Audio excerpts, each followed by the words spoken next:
Bonjour et bienvenue sur cet épisode en harmonie de Maison Conquête. Dans ce podcast, je viens explorer avec mes invités la notion d'habiter. Habiter notre corps, nos lieux et le monde. Oui, rien que ça. Je suis Gaëlle Dumora pour vous servir et je vous accompagne dans vos changements intérieurs grâce à vos lieux. Si vous voulez en savoir plus concernant mes accompagnements, eh bien c'est très simple.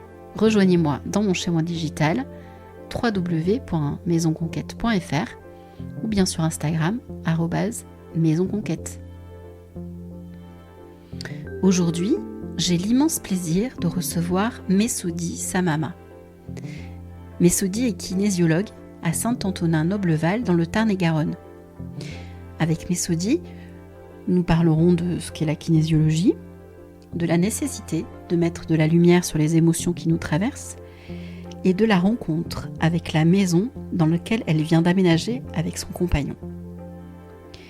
J'ai beaucoup aimé notre échange avec Messoudi qui nous donne les clés pour habiter en conscience notre corps et nos émotions. Et l'histoire avec sa maison à Saint-Antonin n'est-elle pas juste incroyable ?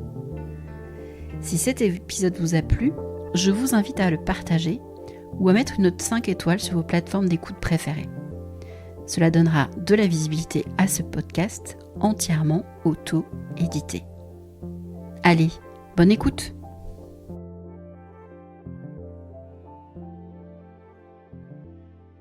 Bonjour Messoudi. Bonjour Gaëlle. Aujourd'hui, je suis avec Messoudi Samama, c'est bien ça ? Exactement. Qui est kinésiologue. Donc on va parler à nouveau du corps comme de la maison, mais au travers des émotions. Tu m'arrêtes si je me trompe, mais oui. Je résume, tu vas me parler de ça beaucoup plus en profondeur après, mais voilà, c'est de parler des émotions à travers le corps dans un premier temps, donc de nous apprendre ton métier quelque part, qu'est-ce que c'est que la kinésiologie. Moi j'y vois un gros parallèle avec la maison, donc c'est pour ça que j'ai tenu à t'inviter avant ton départ dans le Tarn-et-Garonne. Et dans un deuxième temps, on parlera justement du Tarn-et-Garonne et de ton projet maison, projet qui n'en est plus un d'ailleurs, puisque c'est vraiment ancré dans la matière maintenant. Moi j'avais envie de voir par l'œil de la kinésiologue qu'est-ce qui se passe quand on a trouvé le lieu qui nous correspond pleinement, dans ton corps et comment tu as vécu les choses, ainsi que peut-être que tu me parleras de ce qu'a vécu aussi ton compagnon, qui est très partie prenante dans ce projet.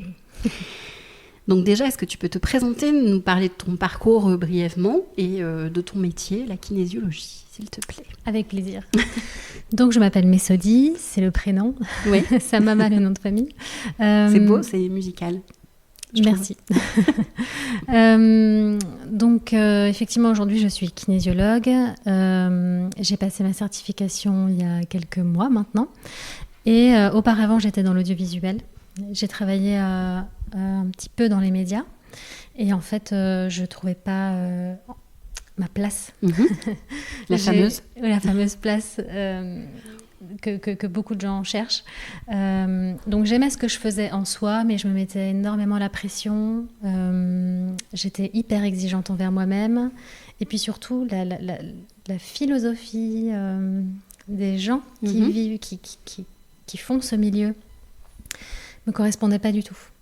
Donc j'avais beau bien aimer ce que je faisais, la façon dont ça se faisait ne m'allait pas du tout et j'étais en mode zéro concession. D'accord. Donc un jour, j'ai compris qu'il y avait des choses qui n'allaient pas dans ma vie et aussi que j'avais des réactions trop à chaud dans mon travail, en l'occurrence. Et j'ai découvert la kinésiologie. Et là, vraiment, ça m'a, réalignée. J'ai pu reconnecter avec ce que je voulais vraiment, me sentir légitime de faire certaines choses, être plus tolérante envers moi-même. Enfin, en fait, ça a changé énormément de choses de moi vis-à-vis de moi, de ma relation aux autres. Ça m'a également fait accepter le changement de vie qui arrive, dont on va parler. Donc voilà, ça m'a apporté beaucoup de choses et donc je me suis formée à la kinésiologie. Et pour répondre à ta question, c'est une discipline de bien-être santé. D'accord. Et de développement personnel en passant par le corps.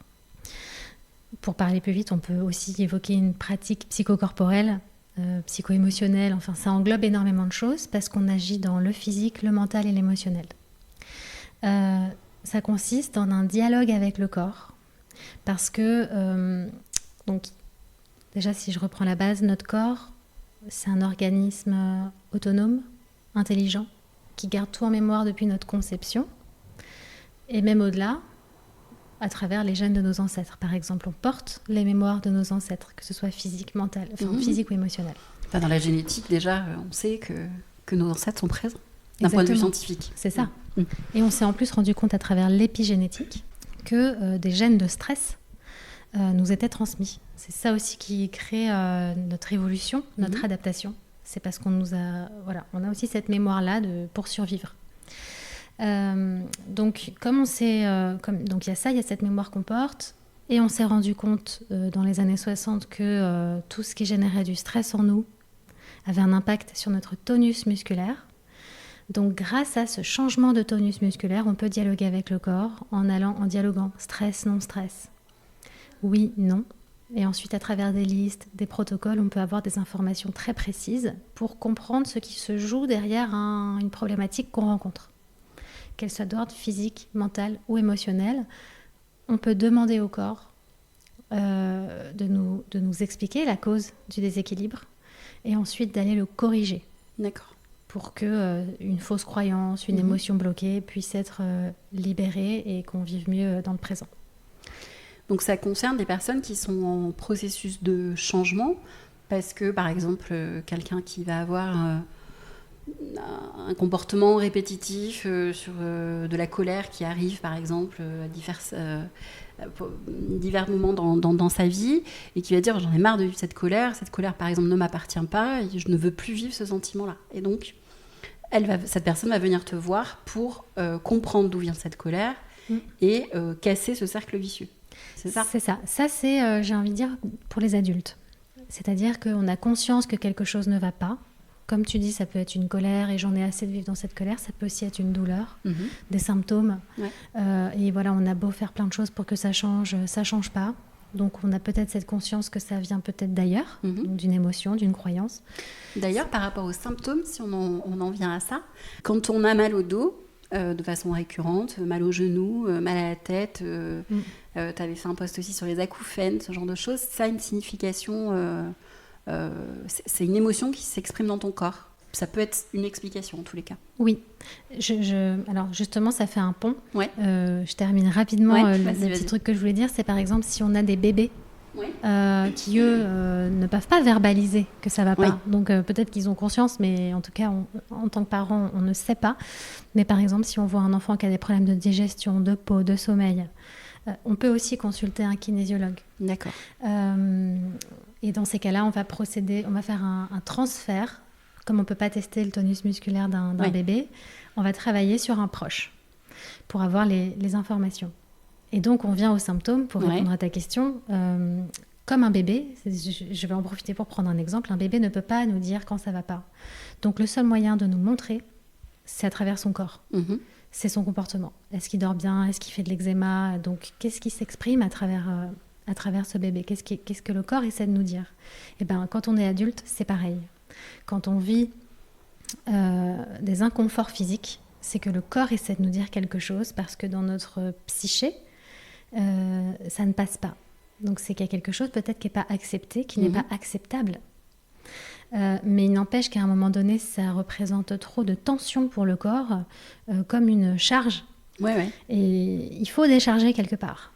Donc ça décharge à travers, ça peut même être, je transpire trop, par exemple, ou j'ai le ventre gonflé, j'ai des problèmes de peau, j'ai des acouphènes, enfin tout type de symptômes qui nous paraît pas normal, a une signification soit physique, soit psychique, donc mentale ou émotionnelle. D'accord.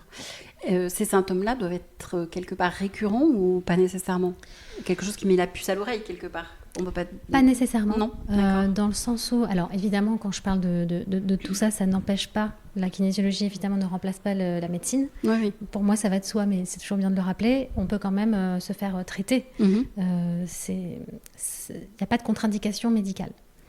Mais ça peut être soit effectivement quelque chose de chronique, où on se dit, bon, là, ça commence à faire beaucoup, donc je vais aller consulter. Mais ça passe aussi d'abord par le fait de mieux se comprendre, de mieux se connaître. Ça peut être de se dire, quand je vis en stress, ça se passe où? Ça se passe dans mon ventre? Est-ce que j'ai le ventre qui se serre? Est-ce que j'ai le cœur qui bat plus fort, la respiration coupée? Donc ça, c'est pas forcément quelque chose de, entre guillemets, chronique, mais c'est comment moi, individuellement, comment je réagis au stress. Donc qu'est-ce qui me fait comprendre que là, je suis stressée? Par exemple, je connais quelqu'un qui avait, je sais plus si c'était un oral ou bref, quelque chose où il fallait parler en public, voilà, qui me disait non mais ça va. Et en fait, elle s'est mise à faire de la tachycardie et à plus pouvoir respirer. Mais dans le mental, elle se disait ça va. C'était juste pour se rassurer. Mais son corps lui disait attends, en vrai, là maintenant tout de suite, j'ai quand même besoin de me calmer et j'ai besoin de me poser. Donc c'est une part de soi qui s'exprime. Et donc c'est pas forcément quelque chose de chronique, mais c'est toujours un signal. Quoi qu'on ressente dans notre corps, c'est toujours un signal de ce qui se passe à l'intérieur de nous. Donc en fait, ça nécessite d'apprendre à être connecté avec son corps et ses ressentis. En tout cas, soit on l'est déjà et on va voir un kinésiologue, soit justement la kinésiologie peut apporter cette nouvelle écoute. Parce qu'en tant que kinésiologue, on va aller poser la question à la personne. Parfois, les gens viennent parce que ça ne va pas et qu'il y a quelque chose qui n'est pas compris. Donc à travers nos questions déjà, même sans même pratiquer le test musculaire, mais à travers nos questions, on va reconnecter la personne pour qu'elle puisse se rendre compte qu'elle ne fait qu'un entre son corps, ses émotions et son mental. Et souvent, il y a une séparation, une dissociation d'un de ces domaines dans un sujet précis. Oui. Donc effectivement, on remet de la conscience et on réapprend à se connaître dans ces 3 dimensions-là. D'accord. Concrètement, une séance, ça se passe comment ? Alors, en général, ça dure 1h30. D'accord. Entre 1h et 1h30, par exemple, si c'est les enfants, ça va plutôt durer 1 heure. Donc, quand la personne arrive, on va prendre un temps pour dialoguer, mettre à plat ce qui ne va pas, le pourquoi de notre venue. Peut-être qu'on a besoin de lâcher certaines émotions aussi, de dire des choses qu'on n'avait pas dites avant. Donc voilà, il y a tout ce temps d'anamnèse.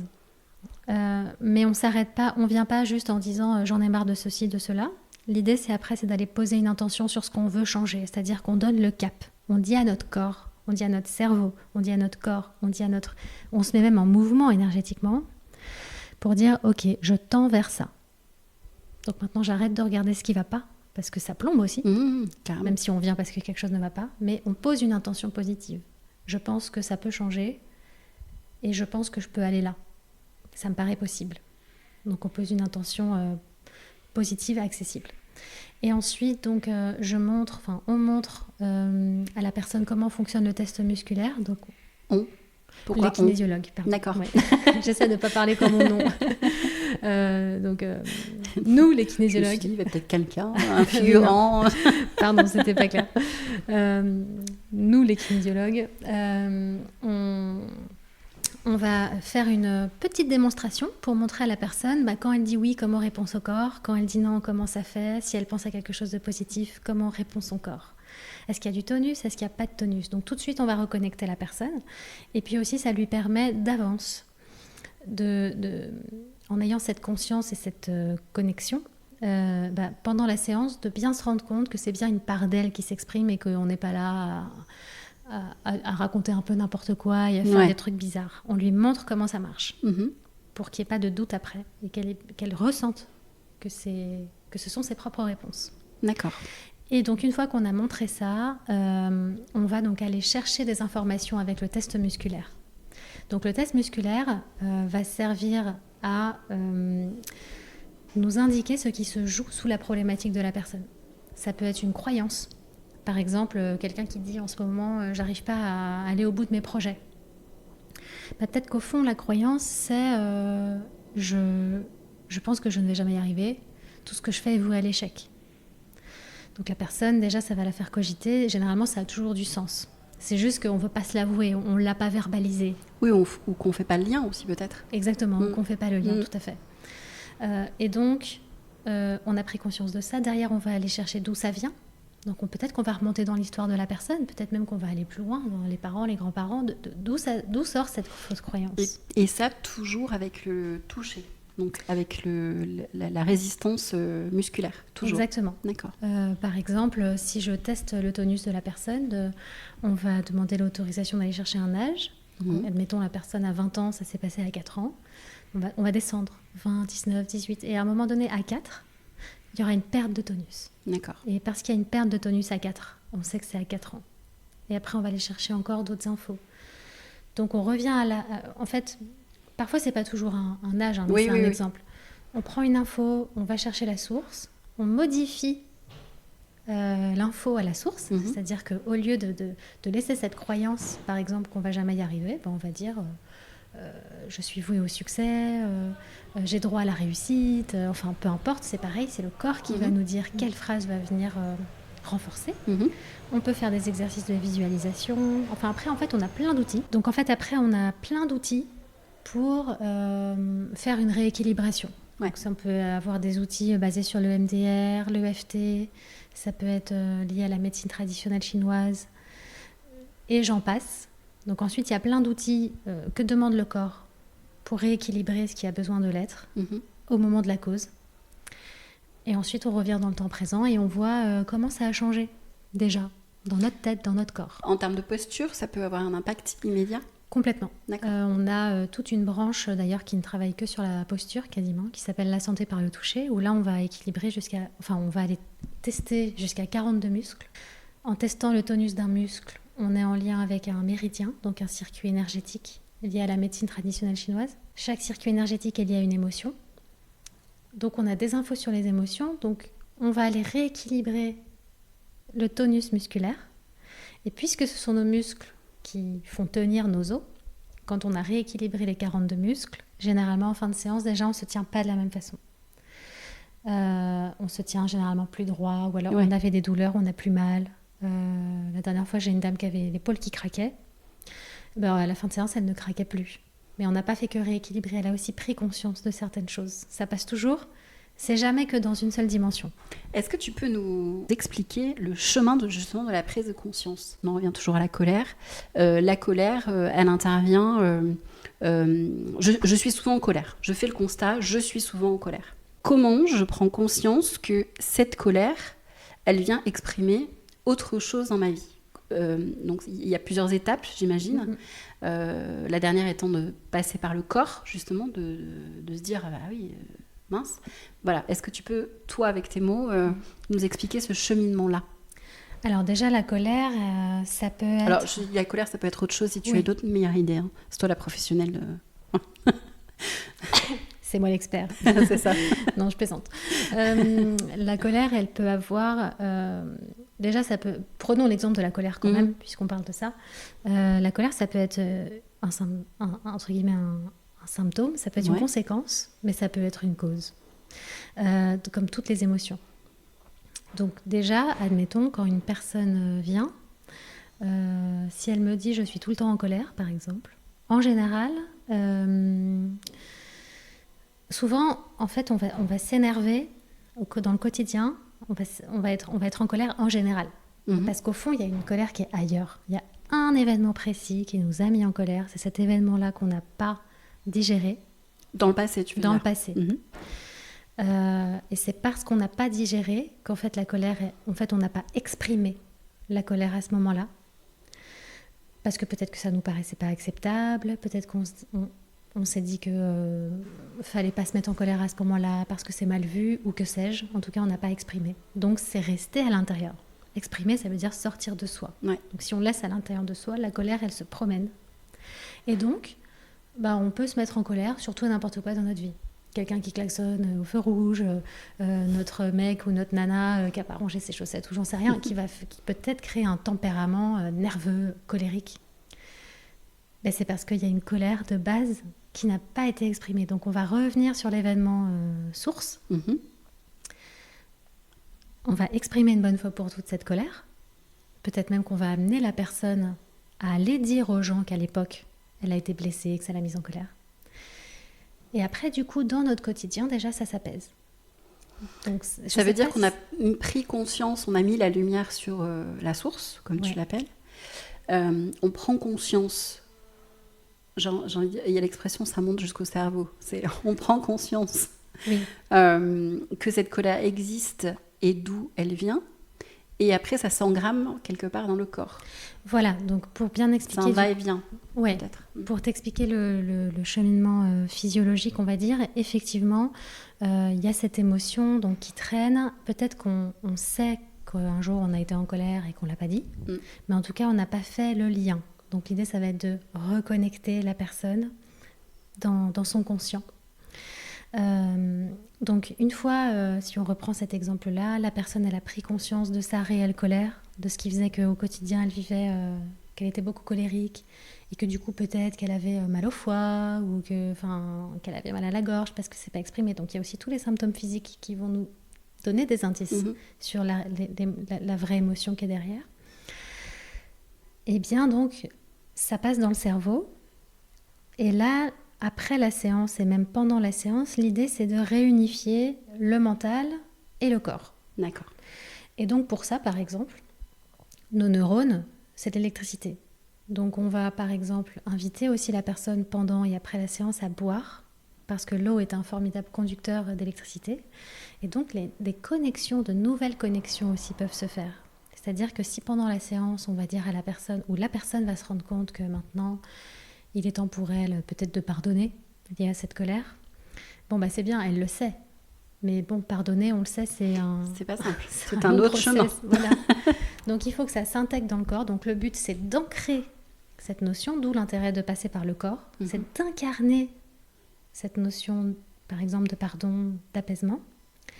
Mais aussi que dans l'esprit, on ne se dise pas juste « il faut que je pardonne », mais que vraiment que ça devienne une évidence. Et pour que ça devienne une évidence, ça passe par exemple par les neurones, par ces nouvelles connexions qui vont être créées grâce au travail qui a été fait pendant la séance. D'accord.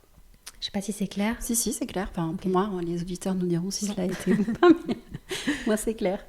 Super. Hier ou avant-hier, il y a une vidéo qui est sortie de toi. Tu as été interviewée par la chaîne ABC Talk, c'est bien ça ? Dans cette émission, tu parlais beaucoup de la place. Oui. Alors moi, c'est un sujet qui est important dans la maison, la place que l'on laisse aux choses, l'espace que l'on laisse aux choses, aux gens, la place que l'on a dans la famille. Je suis en train de préparer là, un autre petit podcast rapide en solo sur la boîte aux lettres aussi, parce que la boîte aux lettres, c'est un nom qu'on affiche ou sur une sonnette, etc. Et c'est la place que l'on se laisse au monde aussi, et que l'on montre au monde. Donc j'aimerais bien avoir ton expérience, peut-être ton retour d'expérience, des cas, etc. sur cette histoire de place, parce que c'est quelque chose qui est important, et notamment la place qu'on laisse aussi dans le corps. Enfin, voilà, je pense que tout est lié, et il y a un lien entre la maison, notre corps, première maison, deuxième maison, etc. Mais je pense que tu as raison, de toute façon, tout nous reflète. Oui. Tu vois, ça peut être, comme tu as dit, voilà, est-ce que j'écris mon nom en gros sur la boîte aux lettres ou est-ce que c'est écrit en tout petit ? Rien que ça, déjà, ça peut montrer soit d'estime de soi, à quelle place j'ose prendre, est-ce que je prends mon espace ?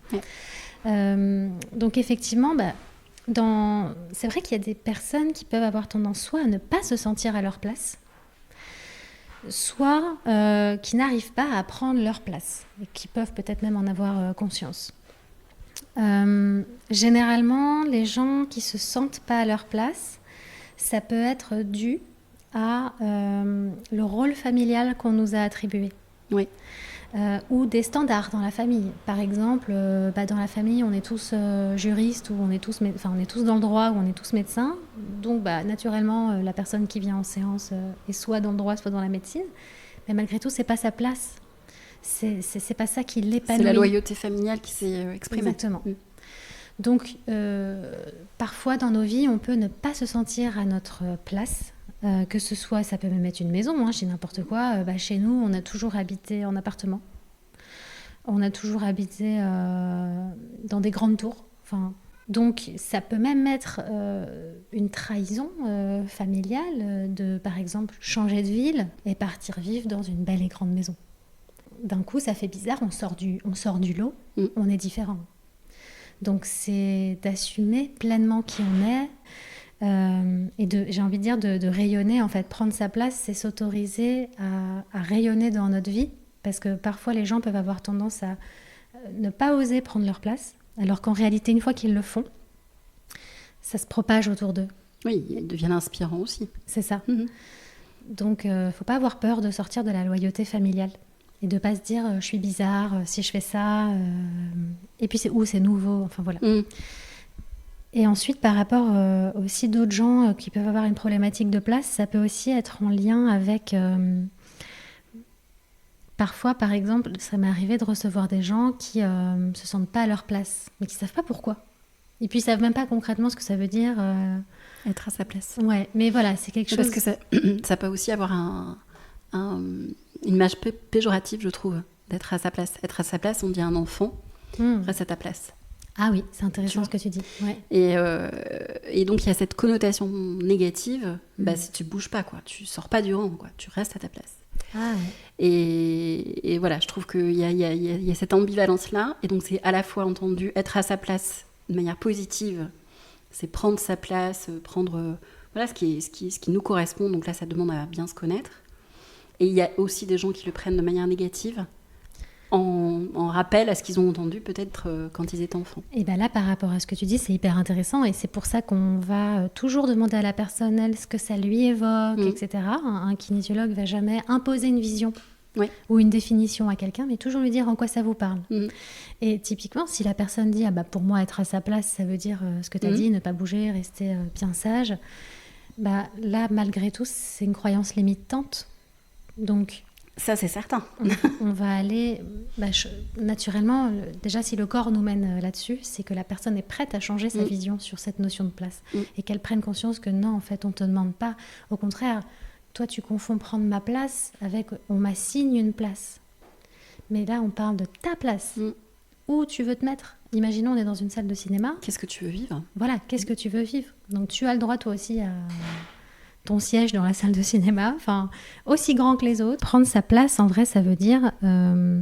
Tu es dans la salle de cinéma, chacun a le même fauteuil. Exactement. Ton fauteuil, il n'a pas à être plus petit que les autres, il n'a pas à être moins moelleux, plus dur. Voilà, donc c'est aussi une notion de légitimité et d'exister.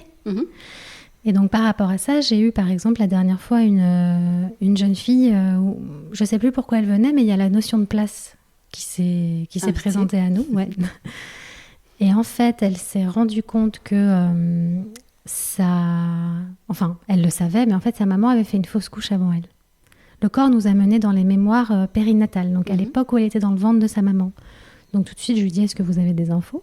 Elle me dit, pas spécialement, mais en tout cas, la première chose qui me vient là, c'est que ma mère a fait une fausse couche avant moi. Donc je lui dis, donc vous êtes la deuxième ? Non, je suis l'aînée. Je lui dis, en vrai, vous êtes la deuxième. En vrai, biologiquement. Oui, c'est ça, biologiquement. Donc, pour elle, ça a fait tilt. Parce qu'en fait, quand on croit qu'on est l'aînée et qu'en fait, on est la deuxième, déjà, en fait, je crois que c'est l'endomètre, au moment de la nidification, quand il y a fécondation, l'œuf se nidifie. Et dans cet endroit-là, là où ça se nidifie, la mère garde pendant 30 ans la mémoire des œufs qui ont été fécondés avant. D'accord. Donc, non seulement la maman porte la mémoire de cette fausse couche, mais elle aussi, puisque en tant qu'œuf, elle est passée par cet endroit-là. Donc, elle a pris l'information. Donc, il y a une partie d'elle qui n'avait pas fait le lien, mais son corps, lui, savait que... en fait, ça change. Je pense que tu dois peut-être connaître ça, mais quand on est l'aîné, on n'est pas traité de la même façon que quand on est le deuxième ou le troisième. Ah oui, bien sûr. Alors après, c'est très différent en fonction des familles, mais... Ouais. Mais effectivement, même en tant que parent, puisque moi je suis parent de 2 enfants, tu donnes pas la même éducation au premier qu'au deuxième. Oui. Tu es un petit peu plus détendu au deuxième, en C'est général. Donc automatiquement, tu ne transmets pas la même chose. C'est ça. Et ben, de la même façon. Déjà, sans être... Enfin, même en étant dans la bienveillance et dans tout ça, hein, mais déjà, ce fait-là, Bien sûr, ne serait-ce que l'expérience. Voilà. On s'inquiète peut-être moins. C'est ça. Ben, de la même façon, quand un œuf, ou même peut-être même un fœtus, est passé par notre corps avant et qu'on l'a perdu en plus, ça change, ça modifie aussi quelque chose. Et donc, derrière, en fait, donc ça c'était le début de la séance, mais après ça a levé d'autres questions sur elle, et donc elle a pris conscience de sa vraie place. Elle a peut-être été traitée comme une aînée, mais biologiquement il y a quelque chose qui disait qu'elle était la deuxième, d'où cette incohérence qu'elle sentait. Ouais. De ne pas être à sa place. Ouais. C'est ce qu'elle ressentait au tout début. Hein. Exactement. Donc là, normalement, je lui souhaite, voilà, du fait que ça passe dans le conscient, en fait, ça se diffuse après ailleurs dans nos vies. Et on se permet de prendre notre place. Ouais. Il n'y a plus une dissonance. Ouais. Oui, ce terme dissonant, c'est important, je pense. Parce qu'effectivement, c'est de vivre une vie qui n'est pas le film qu'on a l'impression de vivre, en fait. Exactement. Ouais. Oui, parce que tout ce qu'on... Je t'en parlais avant qu'on démarre l'enregistrement. Oui, parce qu'on fait toujours une petite séance de papotage avant, quand même. Tout ce qu'on vit est le reflet de notre imaginaire. On appelle ça les croyances. Mais en fonction de ce que j'imagine, donc est-ce que je crois que je vais jamais y arriver, au fond? Est-ce que je crois que je suis l'aînée? Et bien, automatiquement, ça va... C'est comme le pouvoir de l'intention, en fait. Ça va générer des actes. Si je crois que je vais jamais y arriver, alors je vais peut-être même pas essayer. Alors que si je suis persuadée que j'ai quelque chose à faire ici, que j'ai une place à prendre, et ben là oui, là j'essaie, je tente, et peut-être même que je donne tout pour y arriver. Donc cette notion de place, elle implique plein de choses. Voilà, la réussite, comme je viens d'en parler, quelle place on a dans la fratrie, quel rôle on nous a donné dans la famille. Où vivait notre famille, enfin tout ça c'est l'imaginaire qu'on se crée, c'est notre petit monde, mais en fait ce petit monde il peut changer. Et moi je vois vraiment le parallèle avec la maison, parce que cette histoire de place peut toucher tous les niveaux. C'est que quand on a des enfants, on a tendance à laisser plus de place à l'enfant, je parle de mètres carrés là, et le couple va être relayé des fois dans la plus petite chambre, ou ce genre de choses. Enfin, voilà. Et c'est des moments dysfonctionnels, en fait. Parce que un couple, si on lui laisse peu d'espace, automatiquement, ça va avoir des répercussions dans la famille, dans la maison, dans l'entente, dans l'amour, et ça rentre dans un cycle infernal de mauvaises relations, etc. Enfin, ça peut, c'est pas systématique, mais en tous les cas, c'est la porte ouverte à ça. Donc, la place en mètres carrés, le budget que l'on attribue quand on rénove une maison à la chambre du couple plutôt qu'à la chambre de l'enfant, tout ce genre de choses vient impacter les relations familiales, les relations dans le couple et ce qu'on montre au monde aussi. Complètement. Voilà, donc c'est très lié en fait. La relation, ça fait très effet miroir, je trouve, ton métier et la relation avec la maison en fait. Mais par rapport à cette histoire de place aussi, je rebondis. Effectivement, les mètres carrés vont... En fait, tout... J'invite les gens qui écoutent ce podcast à peut-être observer, justement, comme tu as dit, quelle place... comment est ma chambre, par exemple. Est-ce qu'elle est rangée? Est-ce que finalement j'ai laissé les enfants, est-ce que je leur ai laissé la plus grande chambre et puis moi j'ai un tout petit espace? Ou la plus ensoleillée, ou la plus... Alors qu'ils passent pas de temps dans leur chambre au final. Et ça peut être pareil avec le corps. La semaine dernière, j'ai eu une dame qui est venue parce qu'elle elle était complexée par son poids. Elle avait pris du poids. Et en fait, toute la séance nous a fait parler... c'était pas forcément le mot place, mais c'était le thème. Ouais. Tu vois. Et en fin de séance, on avait terminé, en fait. Et donc, ça y est, c'est passé dans le conscient. Comme quoi, en fait, après, ça émerge après la séance. C'est pas que pendant. Et elle est partie, c'est la dernière phrase qu'elle m'a dite, c'est peut-être qu'en fait, j'ai pris du poids pour prendre ma place. Ouais. Pour prendre de l'espace. Pour prendre de l'espace. Et vraiment, pour elle, c'était vraiment sa conclusion. Donc même notre corps, c'est la matérialisation. tout comme une chambre qui est purement matérielle. C'est la matérialisation de ce qui se passe à l'intérieur de nous. Bah, c'est là où je parlais un peu de moi et ce que je te disais, je te confie quand je suis arrivée, enfin quand on a discuté avant. Moi, j'ai fait un exercice que je conseille et que je fais dans les accompagnements parce que je trouve ça très intéressant de vivre cette expérience, c'est de mettre en parallèle les photos de nous et les photos de nos maisons. Donc, avoir une photo de chacune des maisons qu'on a habitées ou des appartements, enfin des lieux qu'on a habités, et mettre une photo de nous au même moment en face. Voilà. Et voir comment physiquement on a évolué.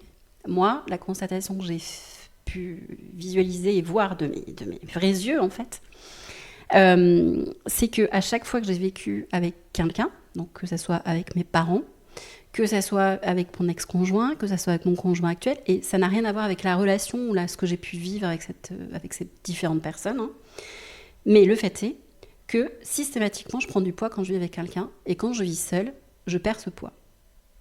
Mais parce que moi, je le mets en lien. Alors peut-être qu'on ferait une séance ensemble, je ne ressentirais pas du tout ça, et puis tu découvrirais autre chose derrière. Mais en tous les cas, moi, je le mets en lien avec la difficulté que je peux avoir quand je vis avec quelqu'un. Moi, je suis quelqu'un de généreux, qui a envie de faire plaisir, qui a envie de laisser de l'espace à l'autre. Et quand on laisse de l'espace à l'autre, eh ben, on en perd.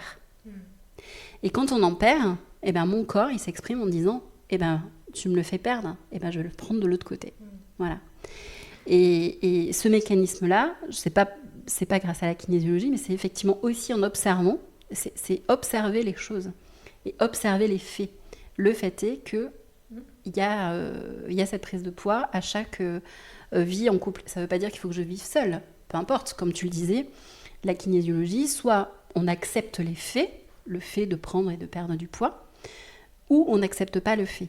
Si on n'accepte plus le fait de prendre du poids, par exemple dans mon cas, je peux enclencher une démarche avec toi pour déprogrammer quelque part ce mode de fonctionnement-là qui est malgré tout dysfonctionnel, parce qu'il il suffit de savoir dire non, d'apprendre à dire non, de respecter cet espace, etc. Bon, voilà, c'était juste une petite parenthèse personnelle, mais qui vient illustrer les choses, je crois. Oui, exactement. Ça peut être, je veux que ça change, donc, ok, dans mon conscient, j'ai fait le lien, mais peut-être que dans mon corps, c'est pas intégré. Ah, mais je pense que dans mon corps, c'est pas descendu, non.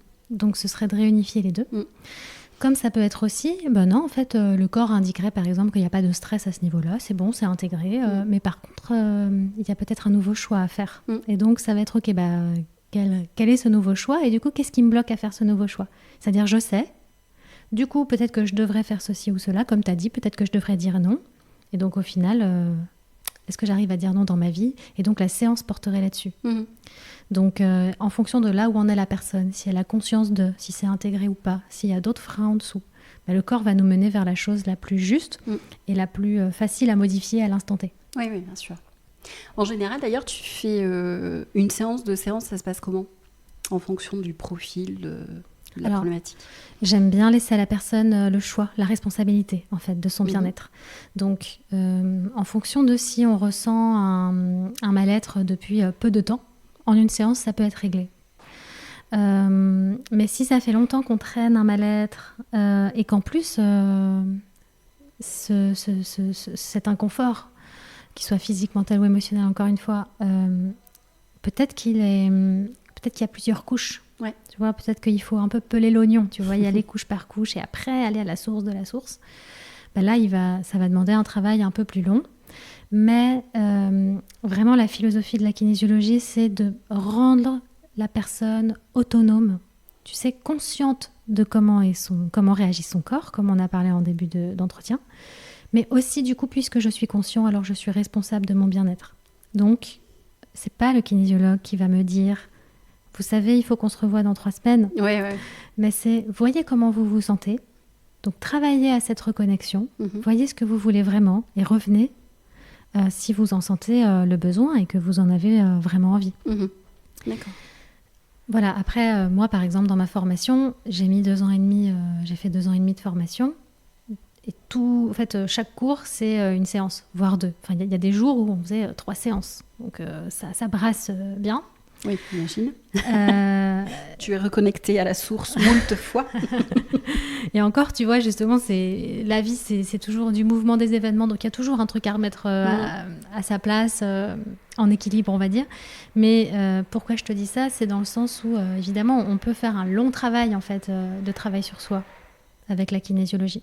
Ou même toute forme de thérapie, si on voulait appeler ça comme ça, en fonction de là où on en est et du chemin qu'on a envie de parcourir. D'accord. Mais il peut y avoir une efficacité à la première séance en fonction de la problématique. Complètement. C'est pas systématique, mais ça peut arriver. Le deuxième point que j'avais envie d'aborder avec toi, c'est puisque avec ton conjoint, votre déménagement dans le Tarn-et-Garonne.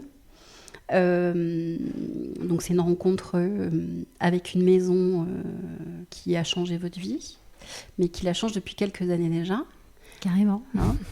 J'aimerais que tu nous parles rapidement de cette rencontre, parce qu'en discutant en off, on s'est rendu compte que je pense qu'il y aurait matière à faire un autre épisode du podcast en harmonie avec cette maison dans quelques temps, quand vous aurez pris vos marques là-bas, etc., pour voir ce qu'elle a pu changer dans vos vies et vraiment laisser faire le temps. Donc ça peut être intéressant, mais rapidement nous raconter l'histoire de cette maison. Et moi, j'aimerais le voir aussi sous le prisme de qu'est-ce qui s'est passé dans vos corps, je parle du tien et de celui de ton conjoint, lors de cette rencontre ou de ces rencontres avec cette maison. Alors, il y a 4 ans, ça faisait 1 an qu'on habitait Bordeaux avec mon compagnon. Donc moi, j'étais hyper heureuse d'être là, parce que ça faisait déjà pas mal d'années que je voulais vivre à Bordeaux. Donc, en tant qu'ancienne parisienne. C'est ça. Mm-hmm. Donc enfin arrivé, etc. Et au bout d'1 an, mon compagnon découvre le village, la petite commune Saint-Antonin-Nobleval, dans le Tarn-et-Garonne, qui est magnifique. Et donc par curiosité, il regarde sur Internet les annonces. Et là, il tombe, sans même lire l'annonce, il tombe sur la photo de la maison, et tout de suite dans son corps, dans son ventre, il ressent quelque chose de fort, et il y a quelque chose qui lui dit « je vivrai là-bas un jour ». Donc, bon, forcément... Il te le confie à ce moment-là ? Il te l'exprime ou pas ? Il me l'a pas dit comme ça. En tout cas, je m'en rappelle pas. D'accord. Parce que moi, contrairement à lui, j'étais fermée. Donc, peut-être aussi que j'ai pas entendu. On entend ce qu'on a envie d'entendre parfois. C'est ça. Mais par contre, il me montre rapidement l'annonce, et vraiment emballé, grave. La maison était trop chère, beaucoup trop chère. On savait même pas si on pouvait acheter. On avait 28 ans. Et puis moi, je la trouvais hyper pompeuse. Enfin, j'étais pleine de jugement. Et puis ça voulait dire partir de Bordeaux, enfin n'importe quoi. C'était surtout ça, en fait, l'argument principal. Pour Très moi, certainement. Oui. Et c'était donc, je me souviens pas moi de ce qui s'est passé dans mon corps, mais par contre émotionnellement, je peux bien l'identifier. C'était de la peur de quitter quelque chose que j'avais autant voulu, c'est-à-dire Bordeaux. La peur de l'inconnu aussi, parce que c'était partir vivre plus proche de la nature. Donc oui, en soi, j'avais envie, mais en fait, ça faisait peur. Et du coup, de la colère. Souvent, derrière la colère, il peut y avoir de la peur. Exemple, notre enfant a failli se faire écraser. Ben, on va s'énerver contre lui. « Oh, mais tu pourrais faire attention !» Mais en réalité, c'est parce qu'on a eu une peur bleue auparavant. Donc moi, j'ai réagi aussi par la colère. « Mais c'est n'importe quoi, tu délires !» Enfin, du gros rejet. Loin de moi cette idée qui m'effraie. Et au final, en fait, il m'en parlait vraiment régulièrement. Donc j'ai compris que c'était concret pour lui, qu'il rigolait pas. Donc 6 mois plus tard, on l'a visité. Lui s'est senti plutôt bien. Corporellement, il n'y a pas forcément... j'ai pas d'anecdote corporelle à te donner. Mais lui s'est senti bien, alors que moi, j'étais encore dans mon prisme de préjugés, peur, rejet. Et vraiment, je n'ai pas vu la beauté du lieu. Bon, c'était un 5 janvier aussi, donc parfois, c'est pas les plus beaux paysages. N'aide pas trop. Mais moi, j'ai pas vu. Lui, il était déjà connecté à cet endroit. Et en fait, après ça, j'ai commencé ma formation de kinésiologie, et qui m'a vraiment permis de me reconnecter à moi, et aussi de changer beaucoup de choses dans ma vie. Et le fait de transformer autant de choses, ça m'a reconnecté à ce besoin de nature. En fait, je le savais, mais ça m'a levé mes peurs. Ça m'a levé les peurs, ça m'a levé les préjugés. Donc d'un coup, je me revois en train de pleurer à la vitre en passant face à une forêt. J'avais vraiment l'appel, quoi. Ok, j'en ai besoin. Ça ne me convient plus, en fait, la ville. Mais entre-temps, il y avait déjà 1 an et demi, 2 ans qui étaient passés. D'accord. Et cette maison n'était toujours pas vendue. Elle était toujours pas vendue. Je Elle pense. Vous attendez. C'est ce que je pense, ouais. Et elle était aussi trop chère, mais personne n'avait osé faire une offre. Et donc, au bout de facile 1 an et demi, ah oui, entre-temps, on se dit que... Donc, on la visite une 2e fois, mais en fait, cette 2e fois nous a mis du doute quand même. Donc, on a commencé à chercher ailleurs. On ne s'est pas accroché à une idée. Ça, c'est quand même quelque chose que je veux aussi transmettre aux gens, parce que je pense qu'il faut croire en ses rêves. Pour moi, c'est vraiment ça que m'a raconté cette histoire, mais je pense aussi que parfois, il faut savoir lâcher et se demander pourquoi et à quoi on s'accroche. Donc, on a eu aussi cette phase-là où on s'est dit, bon, c'est trop cher, on n'est pas sûr aussi d'être heureux là-bas.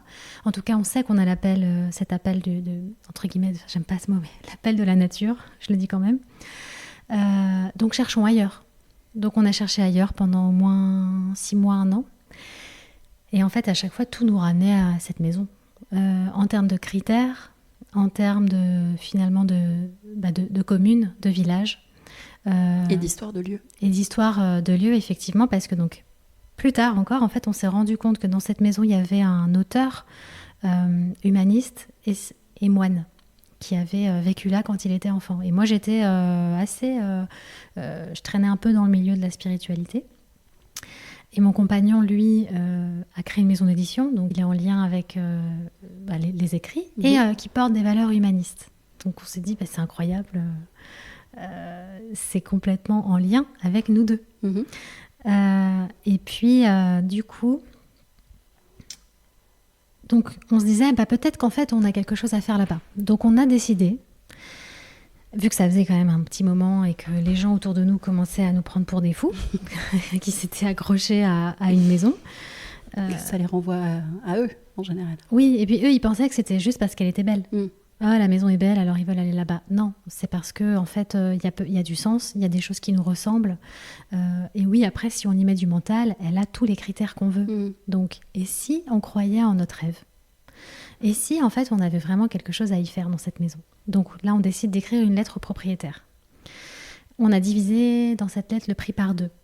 Mais avant ça, on leur a expliqué, on a vraiment ouvert notre cœur, on leur a dit en quoi, pour nous, cette maison, elle nous correspondait, et on a aussi dit qu'on voulait en prendre soin. Cette maison avait appartenu à leurs parents. Et vraiment, on a ouvert notre cœur. On a dit qu'on pensait à cette maison tous les jours, depuis 2 ans. Et comme je te disais tout à l'heure, je pense que là, on est dans le cas de la transmission. On n'est plus dans le cas d'un achat-vente immobilier. Donc c'est reprendre l'histoire de la famille, quelque part. Ouais, et ça, je pense... Être gardien de cette histoire familiale. Exactement. Et ça, je pense qu'on l'avait bien compris, finalement. Et donc, on a voulu leur montrer que... on s'est dit, si on n'ouvre pas notre cœur, ça ne marchera pas. Mais on a aussi expliqué par A plus B pourquoi, malgré tout, il fallait rester raisonnable et qu'il fallait diviser le prix par 2. Donc, gros culot. Comme je te disais, c'est très risqué. Mais c'était ça où on ne l'avait pas du tout. Mais ça a marché, la preuve. Ouais. Donc, on a pu avoir une rencontre avec une des enfants du coup, des anciens propriétaires qui étaient décédés. Et donc, pendant cette visite, moi, j'avais vraiment très, très envie. Là, ce jour-là, j'ai vraiment senti dans mon corps. J'étais à la fois impressionnée, j'avais le cœur qui battait. J'étais émerveillée. C'est vraiment cette 3e fois que je me suis rendu compte à quel point c'était là que je voulais vivre. Pour moi, c'était le paradis, en un mot. Donc, je suis allée voir un arbre, tout naturellement. C'est quelque chose que j'avais jamais fait avant, mais instinctivement, tu cet appel-là. Ouais. C'est ça. Je suis allée voir un arbre qui m'attirait. Je me suis posée contre lui, comme si je le prenais dans mes bras. Bon, il était beaucoup trop gros pour moi, mais il me paraissait puissant. Et je me suis dit, si je dois m'adresser à quelque chose de plus grand que moi, je vais le dire à cet arbre. Et donc, je suis allée hyper humblement en disant, si cette place est pour nous, parce qu'il y a tellement de choses qui nous correspondent, qui semblent nous correspondre. Toi qui es connecté à la famille, à cet espace, faites qu'ils baissent leur prix, en fait, concrètement. Aide-nous, quoi. Ouais, aide-nous. Fais-les changer d'avis. Et là, la femme arrive. Elle dit, vous faites des câlins aux arbres ? Moi, non, pas du tout. Non, je capte les ondes, je sais plus, je raconte, je sais plus quoi, mais j'étais hyper gênée. Je me suis dit, elle va me prendre pour une folle. Et elle me dit, mais vous savez, c'est pas par hasard que vous soyez en contact avec cet arbre parce qu'on l'a planté à la naissance de mon fils aîné. Et donc pour elle, en fait, c'était fort, quoi. Mais c'est son fils. Ouais. Et en fait, là-bas, chaque arbre qu'il y a été planté à la naissance de quelqu'un. Et ils sont pleins d'enfants. Et il se trouve que c'était elle et que c'était son fils. Donc je pense que ça l'a aussi touchée. Et en fait, elle a été sensible à ce que j'ai fait. Donc même elle, même déjà nous deux, ça a mis de l'humain entre nous. Bien sûr, ouais. Il y avait plus cette notion d'échange d'argent, en fait. Ouais, exactement. De clé contre argent. Oui. Il y a cette notion de transmission d'histoire familiale, en fait, de continuité. Ça. Complètement. Donc bon, voilà. Et finalement, on a réussi donc à se mettre d'accord. Et donc, on l'a visité une 4e fois, quand même. Et cette 4e fois, là, mon compagnon a ressenti dans son ventre, il a eu un énorme vertige. Et en fait, il avait aussi eu un vertige dans l'appartement dans lequel on se parle là, toi et moi. Et en fait, pour lui, c'était une réponse que c'était bon cette fois, qu'on allait y vivre vraiment. Donc, il m'a dit, je pense que c'est bon, parce que j'ai eu le vertige. Et effectivement, après, c'était OK. Et puis, il y a eu plein de choses. On s'est rendu compte que voilà, lui, il se sent très connecté aux cerfs. Il adore les cerfs. Et en fait, il y a un cerf qui est sculpté, un petit cerf qui est sculpté sur les murs de la maison. Moi, je suis très connectée à l'eau, la forêt, et on est tout proche d'une source et d'une forêt. Il s'est aussi passé plein de choses un peu, comme des petites galères, mais qui finalement étaient toujours mieux pour la maison. Des choix qu'on n'aurait jamais faits, mais auxquels on a été obligés de se soumettre, et qui finalement correspondent beaucoup mieux à la maison. Donc on se dit, il y a quelque chose qui se passe ici, où ça résonne en tout cas. Oui, ça vibre fort, c'est ça, entre vous et elle. C'est un dialogue quelque part. Exactement. Qui s'est instauré entre vous et elle. Et là, la semaine dernière, j'y étais, donc je suis à 3 jours de l'emménagement définitif. Donc la semaine dernière, ça faisait quand même départ imminent. Et j'ai un papillon, mais magnifique, turquoise, qui est venu se poser sur ma main, qui ne partait pas. Il butinait. Déjà, j'ai vécu ça vraiment, mais comme un privilège. T'es allée voir la symbolique du papillon ? Alors, il paraît que ça peut être un proche décédé qui vient nous voir quand c'est spirituel, mais moi, j'étais pas là-dedans, mais pour moi, c'est la transformation, le papillon. C'est ça, transformation, la renaissance. Ouais, mais c'est totalement ce que je ressens, tu vois, ne serait-ce que dans mon parcours de travail sur moi, pour revenir à la kinésiologie, moi, je me sens transformée.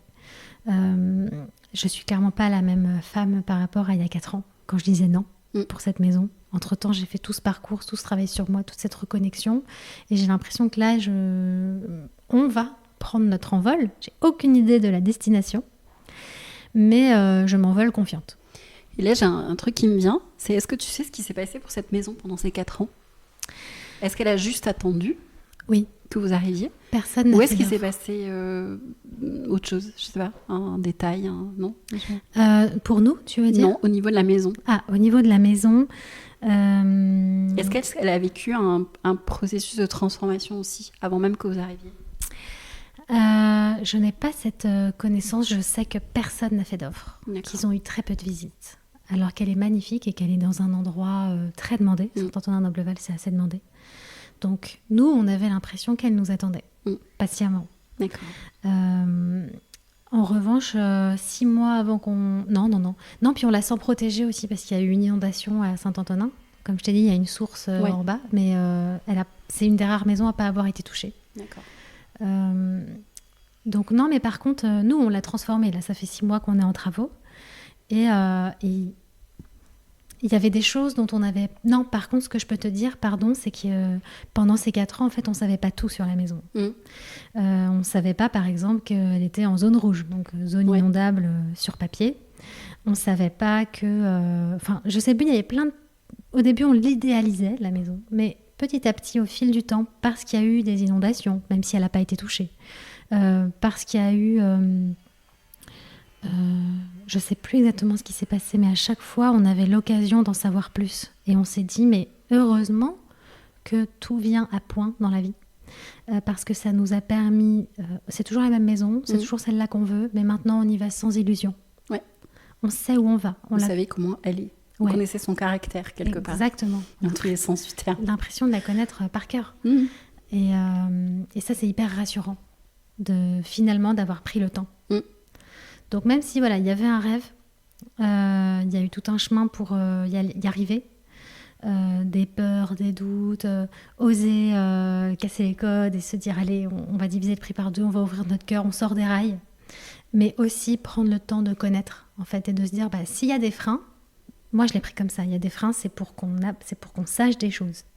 Parce que si on y était allé il y a 4 ans, je pense qu'on aurait été peut-être déçus, peut-être qu'on aurait pris peur. Peut-être que vous auriez dit non, en fait. Oui, c'est ça. Le rêve se serait effondré, enfin, l'illusion. Parce qu'on a tendance, je pense, quand il y a des freins, justement, des choses qui arrivent, etc., on a toujours tendance à se dire, c'est que c'est pas pour moi. Ouais. Et tout de suite, baisser les bras. Et que vous, la leçon que vous montrez, quelque part, c'est que malgré le temps, malgré les difficultés, malgré les choses que vous pouvez apprendre sur cette maison, etc., vous avez osé, quoi. Vous avez osé continuer ce chemin parce que, au fond de vous, vous sentiez bien que le chemin, il était là, quoi. Oui, complètement. Voilà. Et c'est qu'en fait, c'est pas que c'était pas pour nous, mais c'est que c'était pas le bon moment. Ouais. Et ça, c'est une nuance. Mais encore une fois, ça nous a pas... empêcher quand même de chercher ailleurs. Encore une fois, je suis quand même contente qu'on ne se soit pas accroché dur comme fer. Mais c'est la vie, en fait, qui nous y a ramenés. On s'est dit, non, en fait, il n'y a que là que ça nous correspond, donc on tente vraiment. Oui, carrément. Oui, parce que 4 ans, ça peut paraître fou. Ouais, si on me l'avait dit, j'aurais pas fait, en fait. Si on m'avait dit, ça va prendre 4 ans, j'aurais été fatiguée d'avance. Oui, je comprends, parce que 4 ans, c'est long. C'est pas 4 ans de travaux, quoi. C'est 4 ans pour signer un acte, en fait. Et même pas savoir si on y sera bien. Enfin, tu vois, c'est vraiment... j'y crois, j'y vais. Ah ouais. Donc, on verra, affaire à suivre. Oui, mais je pense que franchement, ça ferait écho dans quelques mois, je sais pas, à la rentrée de septembre, laisser passer l'été et que je viens de vous voir là-bas pour savoir, rencontrer cette maison déjà, parce que tu me donnes envie de la rencontrer. Et puis savoir ce qu'elle a enclenché chez vous et dans votre vie. Mais d'ailleurs, petite parenthèse pour après peut-être fermer ce dossier maison, c'est que tu sais, tout à l'heure, je t'ai dit que je l'avais trouvée hyper pompeuse. Et en fait, un jour aussi, j'ai eu un déclic. En fait, elle n'est pas si pompeuse, mais il peut y avoir un aspect... elle est très belle, quoi. Elle n'est pas très grande, mais elle est très belle. Et en fait, moi, je ne me reconnaissais pas là-dedans. Et pareil pour les gens. J'avais aussi envie de passer ce message que parfois on a une maison qui peut-être à l'extérieur elle est pas ouf, mais c'est pas grave, il y a plein de critères qui nous correspondent. Et en fait, moi je me suis dit, mais pourquoi tu es prête à aller dans une maison où au niveau de la façade tu la trouves pas ouf, mais il y a tous les critères qu'il faut? Pourquoi là, parce qu'elle est trop belle, d'un coup ça te dérange? Et il y a des gens aussi, je pense, qui peuvent se reconnaître là-dedans, se dire non mais c'est trop. Ouais. Mais c'est trop quoi? En fait, je me suis dit non, peut-être que... en fait, si, peut-être que j'ai ma place, peut-être que je vais très bien dans le décor. C'est pas trop grand, c'est pas trop beau. Et ça, j'ai envie de le dire à tout le monde. Il faut pas que la beauté fasse peur.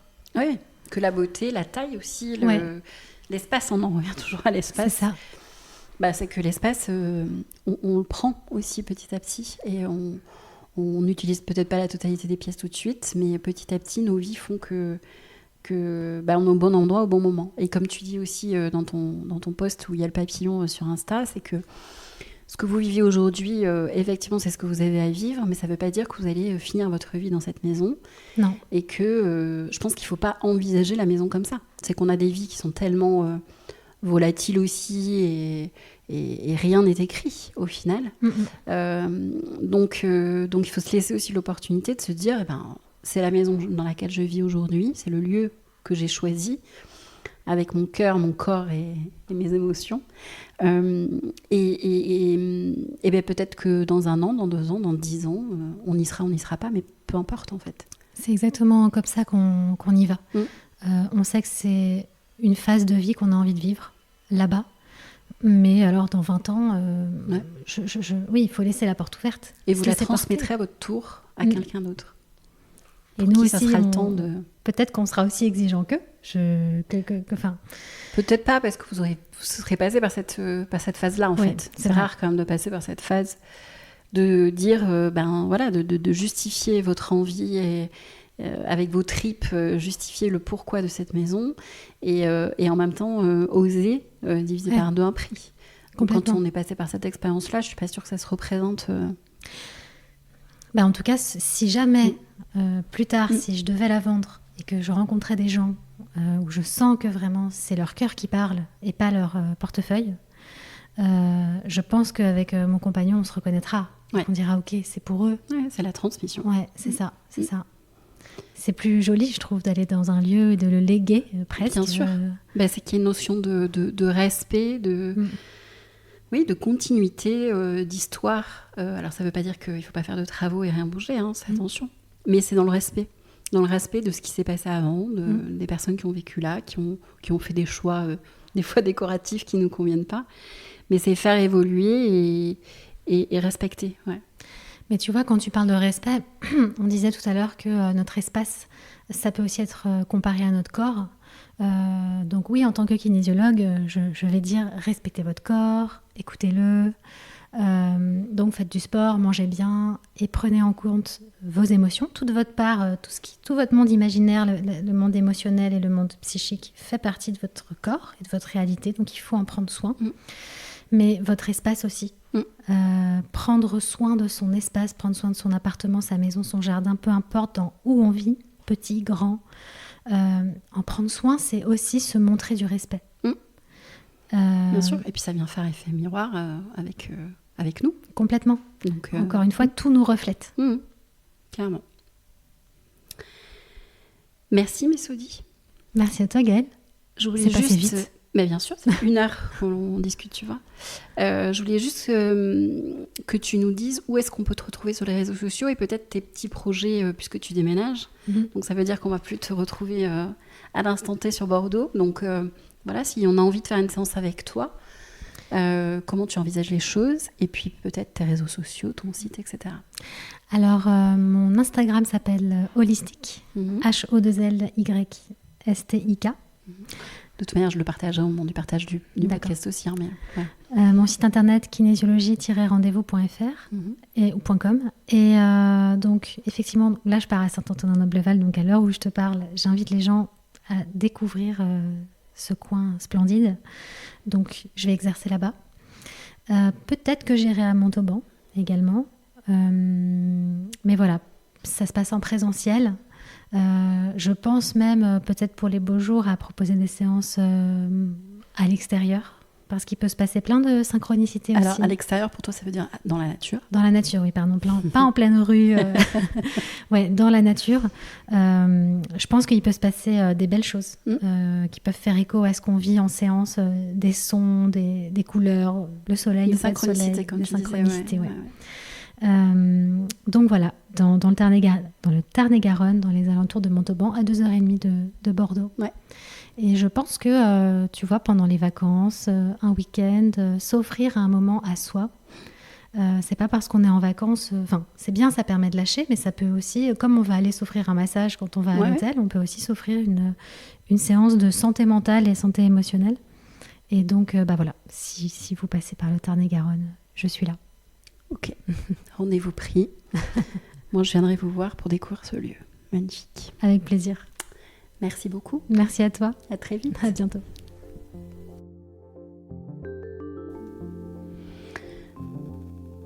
Merci d'avoir écouté ce nouvel épisode de Maison Conquête. Je ne sais pas pour vous, mais je trouve qu'explorer le lien entre nos émotions et notre corps est juste passionnant. Et la kinésiologie est vraiment un excellent moyen de lever le voile sur nos blocages et conditionnements. Je vous invite à suivre Messoudi sur son Instagram, @holistic, où elle nous livre des clés pour mieux habiter notre corps. Et vraiment, j'ai hâte de savoir comment se passe la vie à Saint-Antonin pour Messoudi et son compagnon. Alors n'oubliez pas, si vous voulez m'aider à faire connaître le podcast, c'est très simple. il suffit de mettre 5 étoiles et un avis sur vos plateformes d'écoute préférées. Sinon, un partage de l'épisode sur vos réseaux sociaux sera juste parfait. Je suis Gaëlle Dumora. Si vous souhaitez découvrir mon travail et mes accompagnements, venez me rendre visite sur mon site www.maisonconquête.fr ou bien sur mon Instagram @maisonconquête. À très bientôt.